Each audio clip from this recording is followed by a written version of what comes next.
Hello बच्चों, आज हम कार्बनिक रसायन में थोड़ा सा परिचय करेंगे और उसके बाद इसके ग्राफ को बताएंगे, फिर नामकरण पे आएंगे। तो कार्बनिक रसायन में कार्बन के यौगिक को कार्बनिक रसायन कहते हैं और इन यौगिकों में कार्बन के साथ हाइड्रोजन भी जुड़े होते हैं, इसीलिए इन्हें हम हाइड्रोकार्बन भी कहते हैं। यहाँ पर हमने कहा कार्बन और हाइड्रोजन के मिलने से बने यौगिक को हम हाइड्रोकार्बन भी कहते हैं। नाम का अर्थ देखिए, हाइड्रोकार्बन, हाइड्रोजन और कार्बन के मिलने से बने यौगिक को। तो दुनिया में ऐसा कोई यौगिक है ही नहीं जिसमें हाइड्रोजन और कार्बन ना हो, ठीक है ना। पूरे कार्बन से या किसी अदर से सेटिस्फाई होंगे नहीं। तो इन यौगिकों में कार्बन के साथ कौन रहता है? हाइड्रोजन, जैसे मेथेन, एथेन, क्लोरोफॉर्म, एथेनॉल और भी बहुत सारे हैं, ठीक है।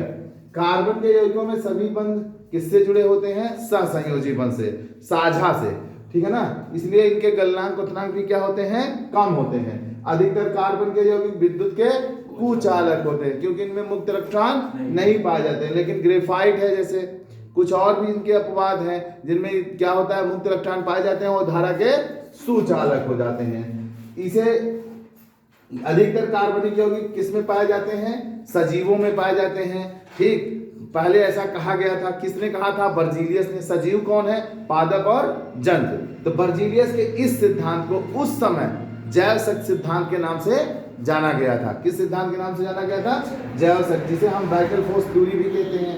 पर इन्हीं के स्टूडेंट वोलर ने क्या किया था? प्रयोगशाला में सबसे पहले कार्बनिक यौगिक अमोनियम साइनेट से यूरिया बनाया था। यूरिया कार्बनिक यौगिक था, ये मैंने पिछले वीडियो में बताया भी है आप लोगों को, ठीक है। कार्बन और हाइड्रोजन के मिलने से बने यौगिक को हाइड्रोकार्बन कहते हैं। कार्बनिक यौगिकों का एक हम लोग ग्राफ बनाते हैं तो इसको दो भागों में बांटते हैं, खुली श्रृंखला के यौगिक, बंद श्रृंखला के यौगिक। खुली श्रृंखला जिसमें चैन से चैन जुड़ता चला जाएगा लेकिन कहीं भी क्लोज नहीं होगा, बताएंगे आपको। तो खुली श्रृंखला के यौगिक, जिसे एलिफैटिक यौगिक भी कहते हैं, तो दो भागों में, संतृप्त हाइड्रोकार्बन, असंतृप्त हाइड्रोकार्बन। संतृप्त में आता है एल्केन, जिसका फार्मूला था CnH2n+2। ऐसे कार्बन जिनकी चारों वैलेंसी एकल बंध से जुड़ी हो उसे हम लोग क्या कहते हैं? संतृप्त हाइड्रोकार्बन।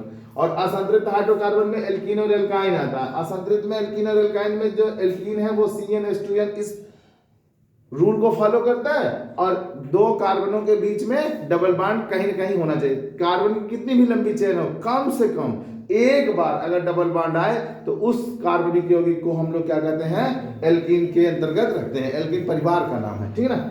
इधर एल्काइन CnH2n-2, इसमें क्या होता है?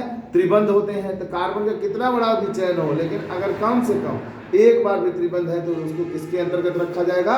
एल्काइन के अंतर्गत।